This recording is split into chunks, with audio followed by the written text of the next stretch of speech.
സർക്കാർ ജീവനക്കാർക്കും പെൻഷൻകാർക്കുമുള്ള ആരോഗ്യ ഇൻഷുറൻസ് പദ്ധതിയായ മെഡിസെപ്പിലെ വിവരങ്ങളിൽ മാറ്റം വരുത്തുവാൻ അവസരം. കൂടുതൽ അറിയാം. ഹായ് ഓൾ, ടീച്ചേഴ്സ് വേൾഡിന്റെ പുതിയൊരു വീഡിയോയിലേക്ക് സ്വാഗതം. ആദ്യമായി മെഡിസെപ്പിലെ നിങ്ങളുടെ വിവരങ്ങൾ ശരിയാക്കാനുള്ള സമയപരിധി നീട്ടിയിട്ടുണ്ട്. 29/1/2025 86/2025 ധനകാര്യ വകുപ്പിന്റെ സർക്കുലർ പ്രകാരം 2025 ഡിസംബർ 10 വരെ നിങ്ങളുടെയോ നിങ്ങളുടെ ആശ്രിതരുടെയോ വിവരങ്ങളിൽ മാറ്റങ്ങൾ വരുത്താനും പുതിയ ആളുകളെ ചേർക്കാനും ഒഴിവാക്കാനും ഒക്കെയുള്ള അവസരമുണ്ട്. അപ്പോൾ മറക്കണ്ട, 2025 ഡിസംബർ 10 വരെ മാത്രമേ നിങ്ങൾക്ക് സമയമുള്ളൂ. ജീവനക്കാരാണെങ്കിൽ DDOയ്ക്കും പെൻഷൻകാരാണെങ്കിൽ ട്രഷറി ഓഫീസർക്കുമാണ് അപേക്ഷ സമർപ്പിക്കേണ്ടത്.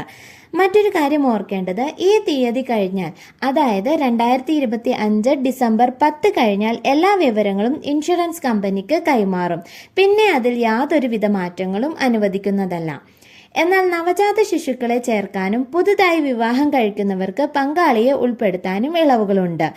അപ്പോൾ എല്ലാവരും ഓർക്കുക, ഡിസംബർ 10 മുൻപ് മെഡിസെപ്പിലെ വിവരങ്ങളിൽ എന്തെങ്കിലും മാറ്റങ്ങൾ വരുത്താനുണ്ടെങ്കിൽ വരുത്തുക. പിന്നീട് നിങ്ങൾക്കൊരവസരമില്ല. അടുത്തതായി, പങ്കാളിത്ത പെൻഷൻ പദ്ധതിയിലുള്ള പെൻഷൻകാർ മരിച്ചാൽ അവരുടെ ആശ്രിതർക്ക് 1 വർഷത്തെ പ്രീമിയം അടച്ച് പദ്ധതിയിൽ തുടരാൻ സാധിക്കുമെന്നുള്ളതാണ്. എയ്ഡഡ് സ്കൂളുകളിലെ ഭിന്നശേഷിക്കാരായ പ്രൊഫഷണൽ ജീവനക്കാർക്ക് നിയമനം സ്ഥിരപ്പെടുത്തിയാൽ മാത്രമേ മെഡിസെപ്പിൽ അംഗത്വം ലഭിക്കുകയുള്ളൂ.